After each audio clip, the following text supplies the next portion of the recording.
All right, everybody, welcome back to the Horn Takes podcast. This is your very rough around the edges Texas sports talk destination. It wouldn't be a week without a technical difficulty. We started a stream about 10 minutes ago and something crapped out on it. So we're starting another stream. Check us out on Twitter. Check us out on YouTube. Anyhow, I'm your host, Sean Redfern. It's Prediction Wednesday. It's Thanksgiving Eve. It's actually my family's Thanksgiving because we're headed to Austin tomorrow. So I put the bird on the smoker a few minutes ago. So we'll be having some smoked turkey tonight. Texas with the opportunity to finish the Big 12 Fuck You Tour with a 6-0 record against the Hateful Eight on Friday night. They take on Texas Tech at Darrell K. Royal Memorial Stadium. 6:30 p.m. Central Time kick. Should be a blast. We'll do our Trace Otra games for Week 13 today. We'll do 4 keys and a prediction for this Texas Tech game. And then we'll do some random college football stuff. Check us out on Twitter, TikTok, and YouTube at Horn Takes. If you just like to listen to podcasts, you can do that too at horntakespodcast.buzzsprout.com or any place you listen to podcasts. Google, Spotify, Apple, we're everywhere. Trace Otra games, Week 13. We got a 25-11 record coming in. 4 of the last 5 weeks, we've been 3-0. It's rivalry week, so these are the crazy ones. These are the ones you never know what's going to happen. 2 of the 3 to this week are rivalry games. One of them is just an interesting game. We'll talk about it in a minute. Number 11, Oregon State on the road at number 6, Oregon. It's a Friday night kick, 7:30 p.m. Central Time on Fox. Oregon, a 13.5-point favorite at home. It's going to be cold and clear on Saturday night. No rain in the forecast like there was that game last week with Oregon State and Washington. So I don't think weather's going to be a big factor in this game. I think that weather kept Oregon State in that game with Washington. I think Oregon State would love to have a lot of rain, but they're not going to get it. Oregon's trying to continue to pass the playoff committee eye test and get themselves into the Pac-12 championship game. Oregon State cannot, I believe, mathematically get into the Pac-12 title game at this point. So for them, it's about just going out and beating your rival. It's about maybe getting a better bowl spot. It's definitely about ruining the postseason hopes for Oregon. I think all that aside, I know Oregon State's going to show up. They're going to play hard. It's a rivalry game. I think the only shot they have to win this game is if they just absolutely control the game on the ground and end all those drives with touchdowns, which won't be easy. Oregon has a top 10 defense against the run. I think Oregon State's got a pretty decent defense. I've seen both these teams play here recently. They're pretty good. They're not great. They're not bad.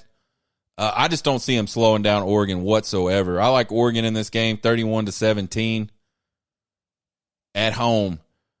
Number 2, Ohio State at number 3, Michigan. Saturday, 11 a.m. kick. Michigan, a 3.5-point favorite at home. To me, this is like the only game these two teams have played against another team that's actually good. I know they've both played Penn State. I know both of those games were kind of close games. I don't think Penn State is very good at all. Their offense is terrible. I think Ohio State has better playmakers offensively than Michigan does. Watching Michigan and Penn State play football was some of the hardest thing I've ever had to do. I say that facetiously, but God Almighty, it was terrible. It's got to be easy to play defense when literally nobody can run past you on the offense. And I think Ohio State's got some guys that can run past you on the offense. Michigan obviously likes to live in the box on offense and just throw bodies at people and figure out ways to bust through and create long runs. So it's kind of going to be a battle of that versus a team that wants to spread you out a little bit, throw the ball around a little bit, use some of those weapons on the outside a little bit. Ohio State's won 8 of the last 10, but they've dropped the last 2 to Michigan. So can Michigan make it 3 in a row, or does Ohio State kind of pick up where they've been left off and just kind of own Michigan? Obviously, both of these defenses are really good.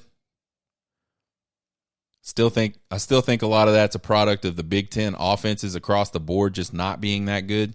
But I think Ohio State definitely has an advantage on offense. I think Kyle McCord and Marvin Harrison Jr. are going to have themselves a day against this Michigan defense. I think Ohio State gets the upset on the road at Michigan, 24-20. Aggie at number 15, LSU. This is a Saturday 11 a.m. kick as well on ESPN. LSU's an 11-point favorite in this game. The only reason I picked this game, well, there's a couple reasons. One, a pretty bad A&M team beat LSU last year at Kyle Field and didn't make it look hard at all. I think if you go back and look at last season, that has to be up there in like the top 10, like, oh shit, I didn't think that was going to happen moments of college football in 2022. I think the other thing you look at, and we'll talk about that more in depth in a second, is, you know, this A&M defense against this LSU offense. I think that's an interesting matchup. This time, Texas A&M's got to go on the road. They got to go to Death Valley. The only saving grace is it's an early kick, so the guys in Death Valley will only be, I don't know, half as drunk, a quarter of as drunk as they would have been if this game was a 7 p.m. kick. I think A&M's probably the toughest team up front defensively that LSU has seen all season. I know Alabama's pretty good. But, man, this Texas A&M defensive front's kind of on another level. They are second in the nation in sacks with 40 sacks. They lead the nation in tackles for loss with 94. LSU kind of mid as far as giving up sacks. They've given up 20 sacks this season. Kind of puts them in the middle of the pack in college football. But their offensive line's given up the second least tackles for loss in the country. I think a lot of that has to just do with Jaden Daniels and his ability to I think both of those things have a lot to do with Jaden Daniels and his ability to extend plays with his feet, get himself out of trouble, and then find either run, which he's a very good runner, or find somebody down the field to get the ball to. I think this Aggie defense is going to contain the LSU offense, but I think the question there is, like, what does that actually mean? Does that just mean, like, you don't get blown out? Does that mean they don't score, like, 40 points? I really don't have a good definition. I just feel like the sledding is going to be a little tougher for Jaden Daniels and that really talented, really powerful LSU offense this week than it's been all season. I think you flip it around, you know, can this Aggie offense score on a pretty bad LSU defense?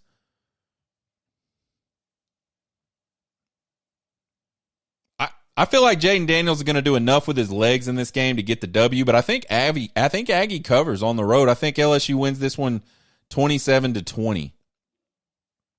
So there's our Trace Otra games for Week 13. Let's talk about these 4 keys and a prediction for the Texas game against Texas Tech. Number 1, you got to stop Taj Brooks. That guy's one of the best running backs in the country. He's the type of running back that you don't want to play. He'll just wear you down as the game goes on. This dude is he's pretty big, man. I talked about it on the show yesterday as we were talking about the 4 big questions of the game. And I said I should have went and looked up his height and weight, but I didn't. I mean, looking at him, he looks like he's 5'9", 5'10", probably about 220 pounds, 225. Just a really big man, and he is thick in the legs, man. So tough to tackle that like one time. Really tough to tackle that 25, 30 times over the course of a game. One of my 4 big questions of the game was, would Tech kind of game plan themselves away from their biggest strength offensively, which is that running game, to attack Texas's biggest defensive weakness? Man, it was kind of just a provocative question. It was just something that kind of popped in my mind. I don't think they're going to do that. I think they're going to want to establish Taj Brooks. They've probably been practicing all week, using it as a motivational factor that Texas has such a good defensive front against the run. I definitely think Texas is going to need to stop Brooks early and kind of force them to be one-dimensional. If they can get that guy rolling, it's going to be not necessarily a losing afternoon for Texas and their defense, but it's definitely going to be a long afternoon, long evening, long night, whatever the hell you want to call it. Game kicks at 6:30. That's evening, right? Anyway, doesn't matter. Going to be a long night if they can't get that guy slowed down early. Number 2, they need to hit the long ball. Mitchell and Worthy are going to get open. They've been doing it all season long. Quinn Ewers has kind of had some accuracy issues downfield. He's really had that since he's been at Texas. He just does not throw a very nice deep ball very consistently. Sometimes he'll drop one in there. Reminds me a lot of Sam Ehlinger. He would do the same thing. Even when Quinn Ewers completes them, a lot of the times they're just not the best balls. Like, there's been a lot of touchdowns this year that weren't touchdowns because wide receivers had to slow down, in some cases stop. And I think, dealing with that accuracy issue just gets tougher when you talk about this AC separation injury. He's had some really bad misses. He had some just atrocious misses against Iowa State. I think he just needs to be accurate enough to give his wide receivers a chance to go make plays. But they're going to have to hit some deep balls over the top. And then the offensive line, you talk about hitting the deep ball, you got to have time. They're going to have to do their part to keep him clean. Texas is, at times, giving up some sacks. Texas Tech isn't an amazing team sacking the quarterback. In fact, they're not very good at all. But they're going to get after that Texas offensive line. Key number 3, got to protect the red zone. Texas is the 5th best defense in the country in the red zone. Texas Tech is the 67th best red zone offense in the country, so about middle of the pack, not very good. We talk all the time about having an advantage over a specific team and not doing things to lose that advantage, or not doing things to make that advantage go away. This is a huge area for Texas. PK's bend but don't break philosophy, it relies on not giving up these big plays over the top for touchdowns. And then once offenses get down in the red zone, the idea is to just tighten up everything, keep them out of the end zone, and force them to attempt field goals. I think what we're going to see with Tech, though, is they're already really aggressive. I don't remember what it was, like 8 times they went for it on 4th down last year up in Lubbock. They converted on 6 of them. Tech has nothing to lose in this game. Tech has got their 6th win. They're bowl eligible. Probably not going to improve their bowl that much by beating Texas. I mean, maybe. I really don't know where they would sit right now from a bowl perspective, but I think, you're a 6-win team. Is 7 wins going to really give you that much better of a bowl? Probably not. So I don't think the coaching staff is thinking anything about that. I think all they want to do is come and beat Texas, and I think the way you can come and beat Texas, get the ball in the red zone and put the ball in the end zone when you get into the red zone. Texas Tech is going to play to win this game. They ain't holding nothing back. So Texas is going to have to be really good in the red zone defensively. Key number 4, win the situations. Well, what the hell are the situations? We've talked about it a bunch since the Oklahoma game. These key situations offensively, defensively, throughout the course of a game. If y'all remember, in that Oklahoma game, they were 0 for 4 in those key situations. The first drive, Oklahoma had the ball. They scored a touchdown. I know it was a short field. Don't give a fuck. Hold them to a field goal. When the offense lets you down, pick them up, hold them to a field goal. They did not do that. Oklahoma punches it in for a touchdown. The last drive of the second half, Oklahoma gets a score. The first drive of the second half, and I think I just said the last drive of the second half. I meant the last drive of the first half. Oklahoma gets a field goal, I believe, in that game. First drive of the second half, they come out, go down the field, score a touchdown. So a tie ball game goes to a 10-point lead for Oklahoma just because you didn't situationally win anything. And then we all know that last drive of the game, Oklahoma goes right down the field, scores the game-winning touchdown. So Texas has to be really good right before the half, right after the half, because you know Texas is not winning a coin flip. I don't think Texas has won a coin flip at all this season, and I'm sure they have. I just can't remember what game it would be. I saw somebody post it's been like 7 games in a row that they've lost the coin flip. So let's assume they're going to lose the coin flip. They're going to end up on defense to start the second half. Got to go out there and get the ball back for the offense. Cannot give up points in those key situations. We saw them do it against Houston. They gave up points right at the end of the first half. They gave up points right at the beginning of the second half. Luckily, they were able to stop Houston on that last drive to get the ball back, seal the deal. We saw in the Kansas State game, they gave up points right there at the end of the first half. They gave up points right at the beginning of the second half. Can't do it. Third downs. Another key situation during the game. This comes up all the time during the Texas Tech. Kind of a middle of the pack on third down conversions offensively. Texas is the second best defense in the country on third down. That's an advantage that you want to make sure you keep up. You want to make sure you get off the field on third down.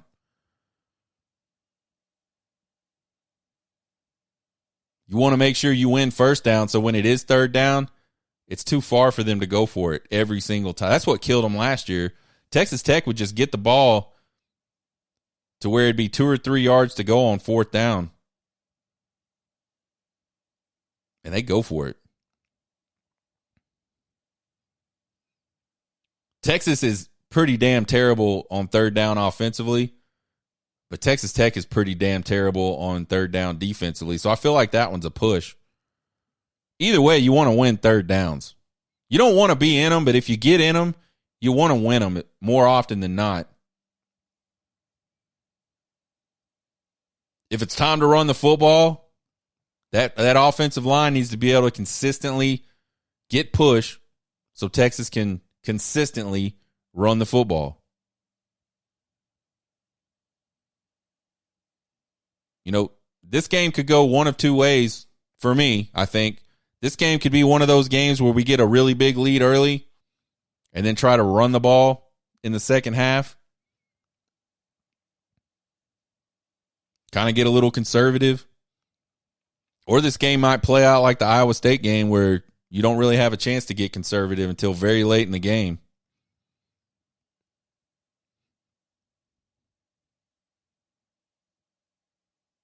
So got to be able to run the football when Steve Sarkisian says, all right, guys, let's go run the football. Here's a big one. When you get the opportunity to take the ball away defensively, take the ball away. Finish the play.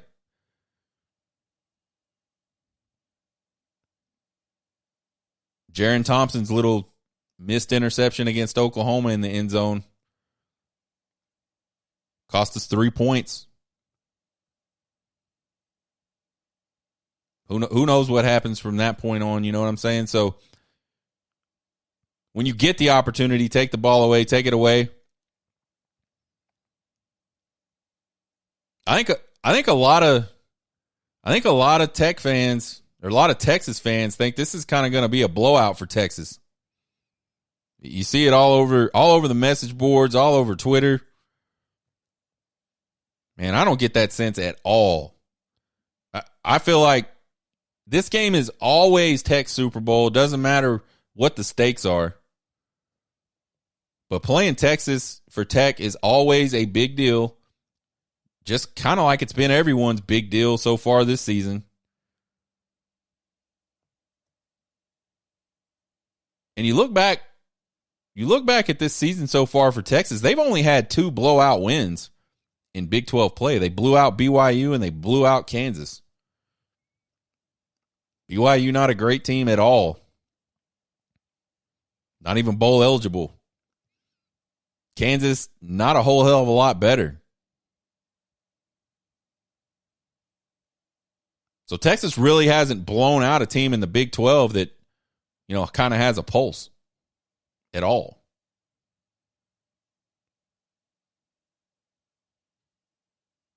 Tech's going to be ready to play, and it's going to take 4 quarters of football by Texas to win this game, I think.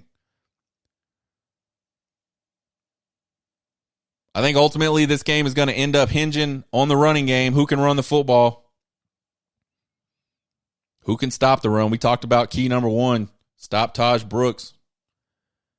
If they get that guy going, it could be real interesting down in Austin, and you could wind up losing the football game. If Texas can get the running game going, it's pretty damn good when that running game is rolling. You look at Texas, they're 1 win away from clinching their first trip to the Big 12 title game since 2018. An opportunity to win their first Big 12 title since 2009. I think the team's going to be focused and ready. We talked about one of our other big questions of the game was on the show yesterday was, with all this hoopla going on, with all this sort of outside influence going on, is Texas going to be able to have a solid week of focused preparation on a short week? I mean, it's senior night. That's something else going on that doesn't normally go on. You got all the talk from Joey McGuire all off season, all the talk from the Big 12 commissioner and his deputy all off season. You got now the, hey, we win and we're in type of pressure on this game. A lot of opportunity for Texas to kind of lose focus. Feel like they've finished what they needed to finish and come out and maybe not play their best game. And when you come out and you don't play your best game, you let teams hang around. A lot of times that don't work out for you. But I think they will come in. I think they're going to come in focused. I really like how this team has responded this year, especially late down the stretch. They've played in a lot of tight games, and they always figure out a way to make a play or two to win the game. I think the Texas depth is just way too good. The quality depth they have. I think as this game goes on, you're going to see Tech start to wear out, especially if they can get that running game going. I think you'll see it late in this game. Texas could start getting some chunk yards running the football. I have Texas winning this one close and pulling away late, 31-23. And we've done this before. Here's the deal. The Horn Takes podcast score predictor says this is a blowout. The predictor says Texas wins this game 35-17. And guys, the first time I rolled the predictor out, it was against BYU, and I think it was this score. It was close to this score. And I thought, there is no way. So I picked a different score. So we got 2 picks for this game. Both have Texas winning. One is much closer than the other. So we'll see who's closest between me and the machine. Let's talk about this Big 12 penalty disparity for just a little bit. We always talk about the officials on the show. I hate officials. I think officiating is so bad across all sports, all levels of sport. It's horrible. I just don't ever remember it being that bad. And maybe part of that is technology. When I was a kid, when I was younger, when I was growing up as a teenager, even early in my adult life, was not that good. Like you didn't have HD. You didn't have all these multiple camera angles probably that you see now. I mean, I remember watching games as a kid, and the camera angle never changed. You just saw a wide shot of the field, and the little dude drove his little cart up and down the field with the cameraman in it, and that's what you saw. Now you got freaking cameras every damn place. You got sound every damn place. So maybe that's part of it. Regardless, it's just not good. And guys, I want to also say, I understand that these guys are humans. They're not machines. They're not robots. I understand they're going to make mistakes. And I think that's okay. And honestly, I don't care how you call the game. Just call it consistently. I think the root of all of my angst and anger and just disappointment with officiating really boils down to just a complete and total lack of consistency. I mean, you'll see plays where, yeah, the guy grabbed the jersey or something, which is a hold. You'll see him throw a flag on that. But then you see a guy's arm completely around somebody's neck as they're trying to rush the passer. They're literally choking them out with their arm, and it won't draw a flag in the same exact game. That just can't happen. There's too much at stake in these games. But check this out. Through 8 games of Big 12 play, and I saw this on Twitter. I think CJ Vogel posted it. Trying to give credit where credit's due. OU and Texas have the most penalties called against them of any Big 12 team. Oklahoma has the most with 53. Texas has 51. So that's roughly 7 penalties a game for Oklahoma and 6 penalties a game for Texas. Texas's average non-conference penalties per game was 4. So 2 less. Turns out Oklahoma's just cheaters. We all knew that. Their whole entire thing, their whole deal, their whole mascot, the whole purpose behind the school is because they're a bunch of cheaters, the Sooners, right? They cheated. They went in there and stole land or blocked off land early. And that cheating philosophy, that cheating culture has just been with Oklahoma ever since. They actually average 7 penalties per game and out of conference as well. So again, they're cheaters. We're not. We average 2 less out of conference than we do in conference. And I think here's the bigger thing. Teams Texas has played this season in the Big 12 have combined for 32 penalties against Texas through 8 games. That's only 4 per game.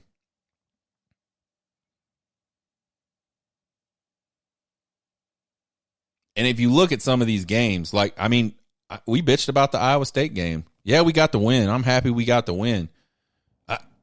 I just really am concerned that, and folks, you got to understand, Texas fans have been seeing some terrible, it's either like the worst luck ever from officials, or there's clearly some sort of bias against Texas. I don't know which one it is. I hate to be a conspiracy guy. I really, really do. But you can go back to like 2015, 2014, 2015 time, and there is just some unbelievable, unexplainable, just absolute horseshit calls that have happened to Texas, that have happened like in key moments of games and cost them games. I mean, it's bad enough when you're struggling to win games, but then some of the things that have happened to Texas to actually cost them games from an official perspective. So that's where I'm coming from. I've got like this history. I've got like this PTSD from penalties, the PPTSD. And again, it's not the penalties. Like if Texas is committing penalties, throw flags. But don't tell me the other team isn't committing penalties. Don't tell me that they're not pass interfering. Don't tell me that they're not holding. Texas has arguably the two best defensive tackles in the country. I can't remember the last time an offensive lineman got flagged for holding against those guys. And they're in the backfield all the time. They're in the backfield on run plays. They're in the backfield on pass plays. You cannot tell me that they don't get held all the time. Yet, I could not tell you the last time an offensive lineman got flagged for holding one of those guys. I saw somebody post it. I don't know if it's true. There's been one holding call against Texas defensive tackles this year. Again, I don't know if that's accurate, so don't quote me on it. But let's say it's even remotely close. That's bullshit. You look at pass interference. I know I mentioned it earlier. Texas has not been on the long end of the stick on pass interference calls this year at all. At all. We saw Xavier Worthy get mugged in that Texas OU game. No call. Then we see tight coverage. The ball go well out of bounds against OU, and that's a pass interference. We saw the officials bail Rocco Becht out when he was trying to throw the ball away Saturday night against Iowa State. Again, just really tight coverage. Nothing egregious, and the ball literally landed 10 feet out of bounds. He was throwing it away. He knew he didn't have anybody remotely close to being open. So he's throwing it away. The officials bail him out. I just want this shit called consistently. I think if you have a huge disparity in the course of a single game, that's probably not an indicator. A lot of Texas fans will point back to that Oklahoma State game last year and say, we absolutely got robbed by the officials. I don't feel like that. I think we had 12 penalties in that game. 8 of them were procedure penalties. So they weren't just like looking to throw flags on Texas in that game. I didn't feel like.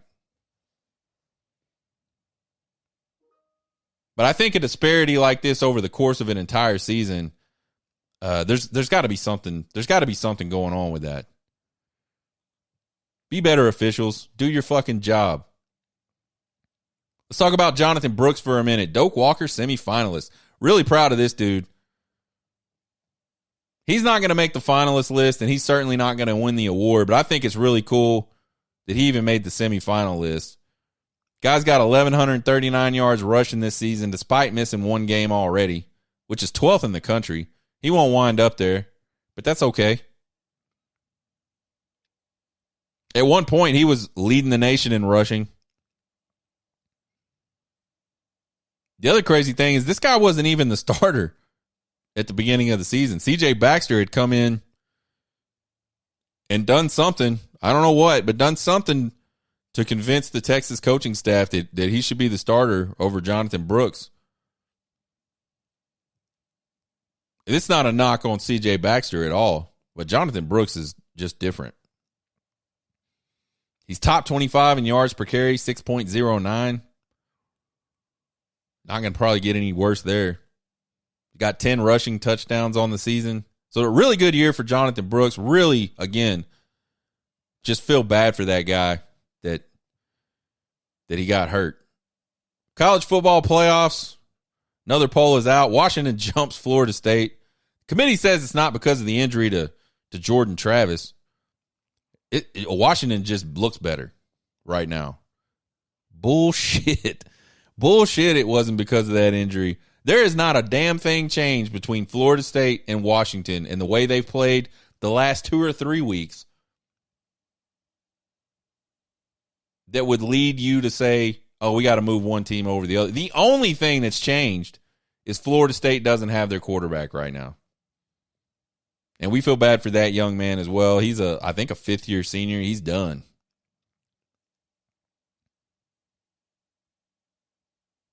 This committee, man, I don't know. I think it changes like every year or every this one sucks. They are terrible at their jobs. I know I've said it a bunch of times. I'm going to keep saying it. I told you guys the other day, I'll probably say it 78 times before now and the end of the season. But this whole Oregon, Alabama, and Texas thing, it's mind-blowing. It's mind-numbing. And I'm on Alabama's side here, too. Like, Alabama and Texas should absolutely be ranked ahead of Oregon. I have no idea what the committee was thinking. And you keep hearing people, out on the internet, on Twitter, on TikTok. Yeah, but you guys lost to Oklahoma. Man, if your argument in favor of one loss team over another is based on a loss, you don't have an argument. There is literally no such thing as a good loss. So I don't care that Oregon lost to Washington, who at least on paper is a better team to lose to than Oklahoma. That's a loss means you failed. So Oregon failed one time. Texas failed one time. Alabama failed one time. You know what there are, though? There is such thing as good wins. And Oregon doesn't have a single one to date. They have not beat a top 25 team this season.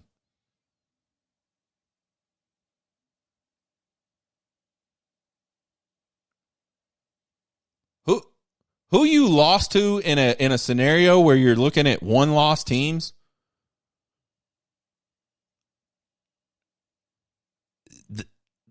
The fact that anybody's talking about the loss is like the most un-American thing I could possibly think of. Who gives a shit who you lost to? You lost.